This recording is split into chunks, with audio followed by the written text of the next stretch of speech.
If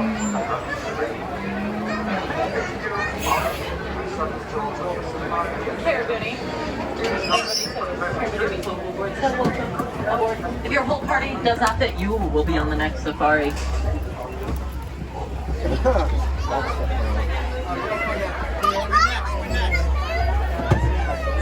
Oh, this is padded. I thought I was sitting on something. I was like, what is this?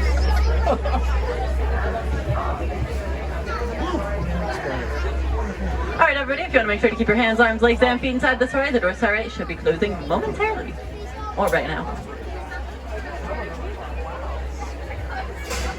Asante Sana Warden. Asante Sana means thank you. Something else we say here on the safari is Twende. And Twende does mean let's go. Jumbo, everybody, my name is Thank you, Billy! Thank you, Billy! Don't even worry about it, though. We'll wait about 20 minutes by the time we're done with it. Now, just a few more reminders. Please make sure to keep your hands, arms, legs, and feet inside the safari. And please remain seated throughout the entire safari. You've got a no standing safari today. If you look above you, you'll see an animal spotting guide. If you see an animal that I happen to not see, try to name it. I'll try to name a few facts about it, but I give you absolutely zero guarantees. Now, we are just waiting for our wardens to get us the all clear. We can head on into the safari. And there's that all clear. So our first stop here on the safari today is the Little Ituri Forest, which is home to some safari guides' favorite animals. I always ask, how can your favorite animal be the first one that you see? Seems like kind of a cop-out, if you ask me.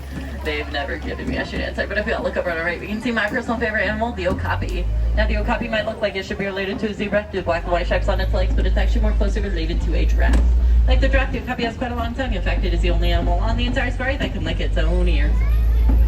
Now down here on our left, we can see a bongo. Both the male and female bongo have those horns, so you can kind of see, well, kind of, they're right next to us. Those horns help them move through the forest without getting stuck on any hanging leaves or shrubbery. They're also the largest antelope that we have here in the Little Ituri Forest. Now, if you plan on taking photos during the safari today, I recommend putting your phone into sport or live mode, because unfortunately, no matter how much I wish I could, I cannot stop for every single animal. You do see an animal you want me to stop for, put your hand up.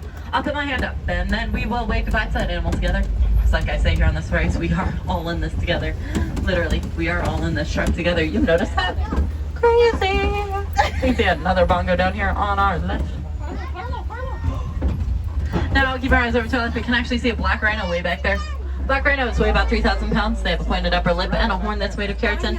Now, that pointed upper lip helps them grab vegetation off of trees and hanging leaves here in the forest.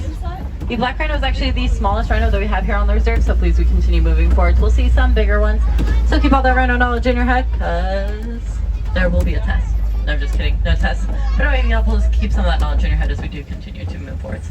Now, let's see if there's any other animals we might be able to find. I'm going to ask that everyone do remain seated throughout the entire safari. Everyone does need to have their foot in a seat. Now, I'm not seeing anything else here in the Little Ituri Forest, but no worries. I promise there's plenty more safari ahead of us. In fact, we are heading on into the Safi River. Now, the Safi River is home to quite a few water animals. I know, water animals. Some of these water animals do like to hide, so hopefully we'll see quite a few cool ones here for you today.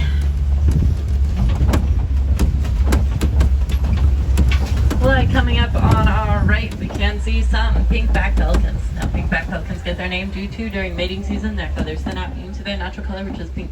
That's have a wingspan of about 9 feet, which above us is the same width as the top of this truck. We can also see a hippo right up here. Now, hippos do spend a good majority of their day in the water, and though they can swim, they actually prefer to walk or run in the water. The only time that you'll ever really see a hippo swimming is when it's coming up here or going back down from getting here. So they come up here about once every 5 minutes, which means they can hold their breath for about 5 to 8 minutes at a time. Now, hippos actually have a mechanism in their ear, helps them keep water out of their ears. So if you ever see them wiggling their ears before and after they go into water, that's them opening and closing that mechanism. Now, we can keep our eyes over to our left and hopefully see some more of those hippos.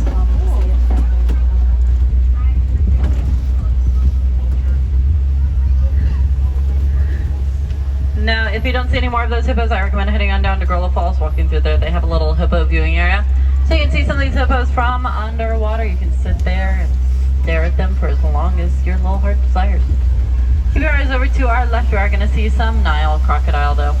Now, Nile crocodile, sometimes see them sitting with their mouths wide open. The reason that they do that is because that's one of the ways they have of pulling themselves off. Please remain seated throughout the entire safari. Now they also grow to be about 18 to 20 feet in length, and they have jaws that are strong enough to crush bone.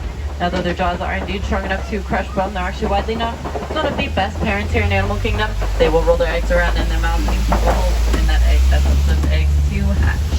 So those are only two of the things that they do that make them the best parents here in Animal Kingdom.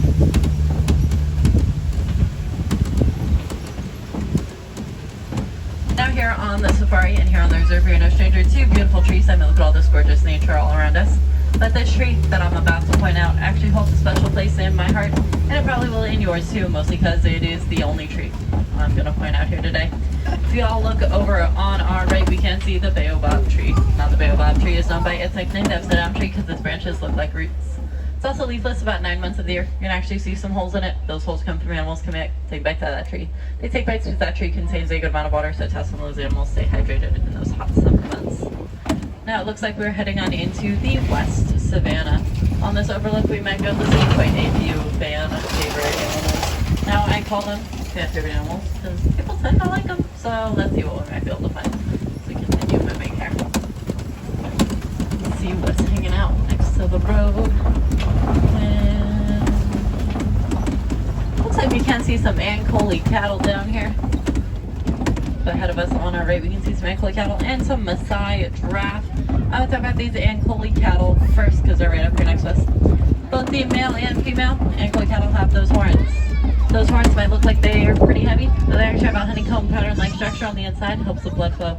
Can actually cool them off about 15 degrees Fahrenheit.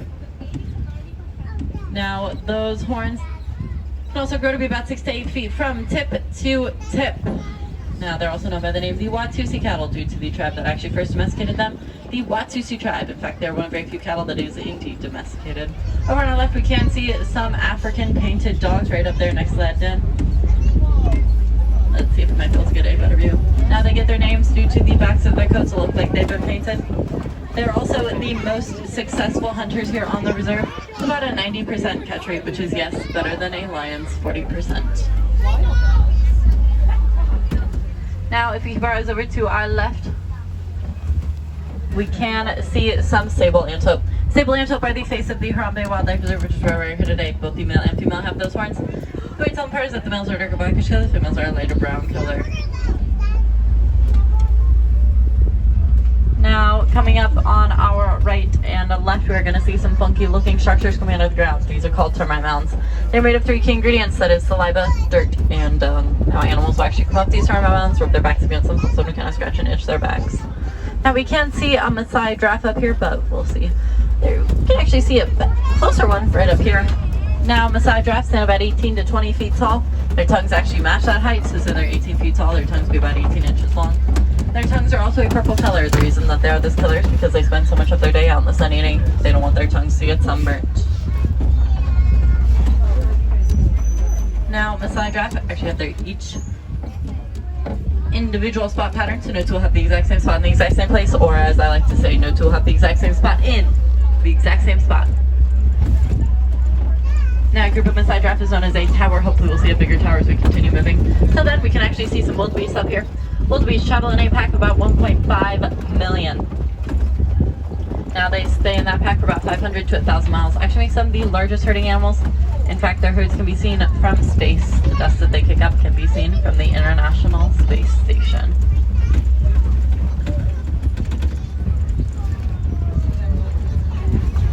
Now a group of wildebeest is known as a confusion. When they sleep, they actually all sleep in rows, all facing the same direction. So if they suddenly wake up in the middle of the night and start running, they're all running in the same direction. Now let's see if we can actually find some more Maasai giraffe up here.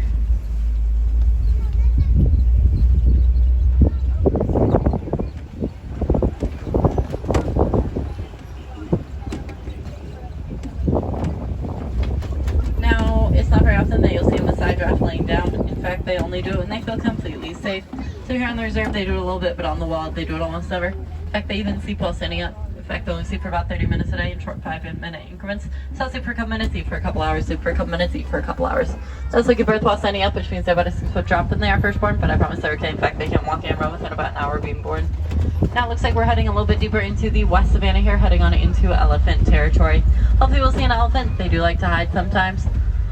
If you don't see any here in this first yard, there's a whole second yard coming up ahead of us where we might just be able to find some.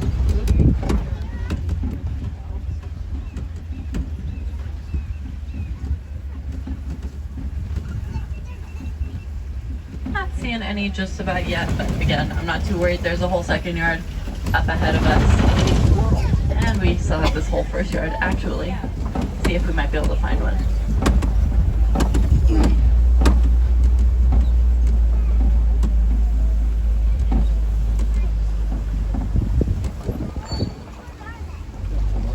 We're not seeing anything down here. Let's see. I might be able to get a better view of this first yard down here. No, I'm not seeing anything. But like I said, I'm not too worried about it. There's a whole second yard coming up ahead of us where we might just be able to find some. So I'm not too worried about it. Now, these elephants that we're looking for are actually not fans of the sounds that bees make. So if they hear that sound, they'll actually tend to stay away from that particular area. Very helpful to African farmers who built a thing called a hive fence, where they put beehives on the corners of their fence to keep the elephants from trampling at their crops. Now, this is very helpful to the farmers and the bees alike. The bees, because then they have a safe place to live, and the farmers, because then they can actually turn around and sell the honey that those bees have made. Now, this is called the Elephants and Bees Project. Now, when we reach the end of the safari, so further up ahead of us, we're actually going to see one of these beehives. I'll point out for you so you don't miss it. Just keep in mind the Elephants and Bees Project, because that's what I'll use to kind of jog your memory about what we're talking about when we do reach the end of this safari today. Until then, looks like we're about to be surrounded by some red clay. That's right. We're going to see some clay pits ahead of us on our right. And we're going to see some tusk marks in these clay pits. That comes from elephants coming up, doing their tests and their take bites out of this clay. They take bites because this clay contains very vital vitamins and minerals for these elephants right down here on our right. Now we can see one of those elephants down there on our left. We should be able to get a better view as we continue moving forward here. Now I can actually already tell that this is an African elephant. You might be wondering, how can you tell if this is an African elephant or not? I mean, you can barely even see them. I can normally tell that we're looking at an African elephant because, well, we are in Africa. No, just kidding. You can actually tell because their ears are in the shape of Africa, which we should be able to see as we do continue to move forward here.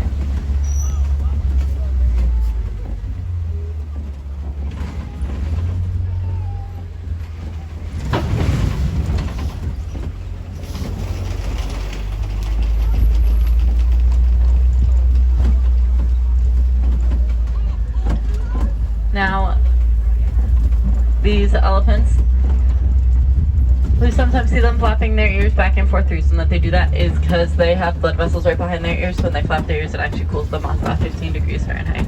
Looks like we can see one up here directly in front of us. We'll see if we might be able to get a good view over on our left as we continue moving here. Now, we also sometimes see them throwing dirt or sand up in the air to land on their backs. The reason that they do that is because they have very sensitive backs. Dirt and sand is actually being used as a natural protectant and a natural sunblock, considering just how much time they spend out in the sun. They don't want to get sunburned. Now keep your eyes over to our left. We can see some greater flamingos. Now these flamingos are born a gray color. That's the taproline pink that we all know. And a lot of it's actually due to the keratin that is in the shrimp that they eat. Now it takes about 2 years for that color to develop. So the darker ones are the older ones, the grayer ones are the younger ones. Now, a group of flamingos is known as a flamboyance. So what we're looking at down here is a flamboyance of flamingos.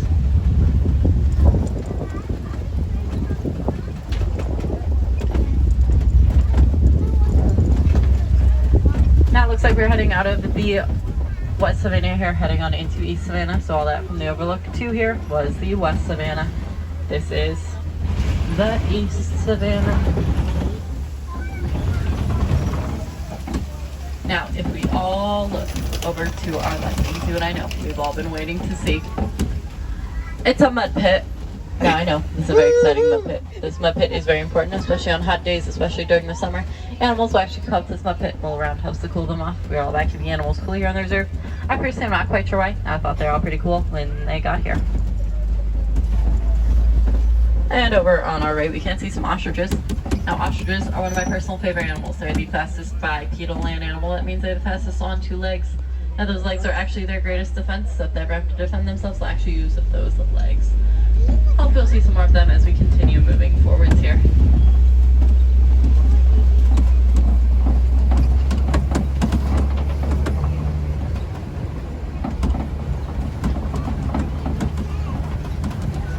Now we're going to keep our eyes over to our left. We can see some cheetahs laying down at the very top of this hill. Cheetahs are the fastest land animal. They can run 60 miles per hour for a short period of time. They're actually one of the very few cat-type animals that hunts during the day. Something that helps them hunt during the day is they have black teardrop shapes around their eyes that actually absorb sunlight so they can see. Now they don't communicate through roars like one might think, but instead they communicate through a light chirping sound, mostly towards the end of the day. You never really know when you may hear that chirping sound occur. I myself only ever really heard it towards the end of the day. We can see one walking around up here in the second yard. Now the fastest a cheetah has ever been reported going is 72 miles per hour.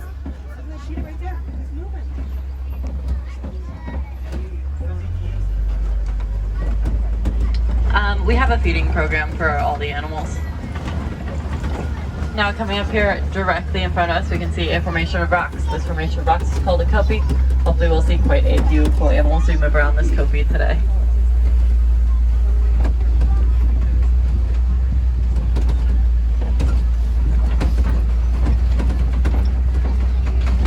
Let's see what we might be able to find up here. So you can see some white rhinos up ahead of us. Now, white rhinos get their name due to a mistranslation of the Afrikaans word "vite," which means wide, but in reference to their lip. They have a wide lip, helps them grab vegetation off of the ground. They also weigh about 5,000 pounds, which actually makes them the largest rhinos that we have here on the reserve. Hopefully we will see them as well as we continue moving forwards here.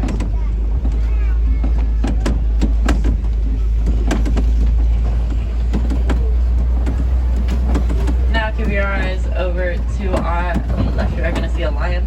Now an easy way to tell male and female lions apart is that the males have mane and the females do not. This one is male. Another easy way to tell them apart is that the males live in cubs while the females do all the hunting. Now they tend to stay in their pack that we call a pride, hence get pride rock from. And their roars can be heard from about 8 to 10 miles away, mostly at sunrise and sunset. So if you're around Animal Kingdom during sunset, you might just hear them roar. In fact, if it was completely silent all the way from here to Magic Kingdom, you'd actually be able to hear these lions roar in Magic Kingdom. Although it's never that quiet, so we'll barely be able to hear them in the parking lot of the Animal Kingdom.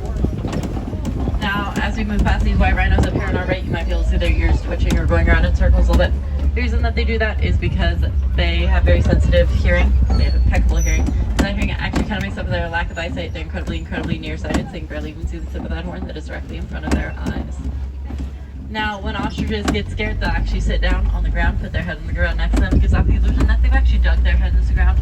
Try to get that misconception. They don't actually dig their heads into the ground, they just lay them right on top there.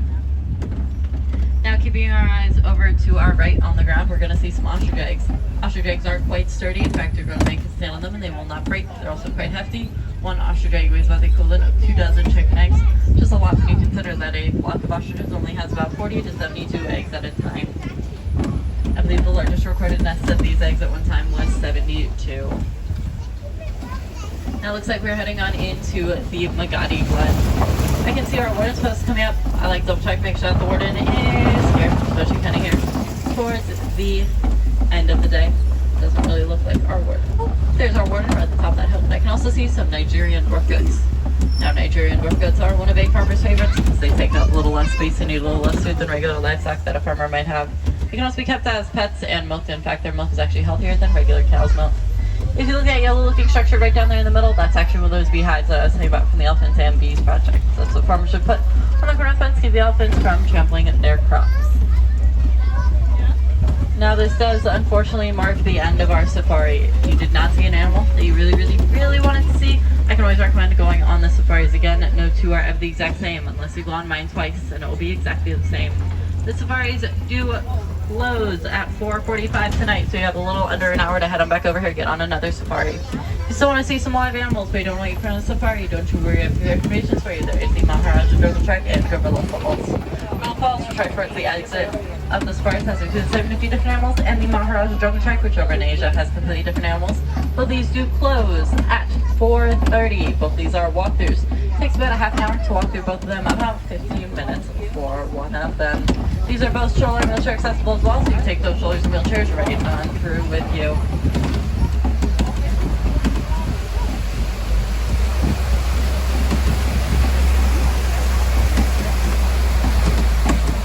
Now, if there are any wilderness explorers on my safari today, there should be someone towards the exit of the safaris or the entrance of the park that can help you out getting that badge. You've been on Simba 1. Simba 1. That is SIMBA 1. Just like the lion from my personal favorite movie, The Princess and the Frog. Now, it looks like we've hit a little bit of a backup heading on up here towards Unload, but that's totally alright. We'll be heading on forward here in just a second. Now, here on the safaris, we don't say goodbye, because goodbye is far too sad and far too final. Instead, we say Kwaherini, which means go well. So I'll say go well and go wild, but don't go wild just yet, because safety is our #1 concern. So please remain seated until we have fully stopped and the doors are right, have fully opened. That'd be incredibly helpful. If you enjoyed this safari today, my name has been Joe from Colorado Springs, Colorado. If you have any questions, my window is quite literally always open. And last but certainly not least, please make sure to keep your hands, arms, legs, and feet inside this part of the doors right. It should be opening and cooperating. Go well and go wild.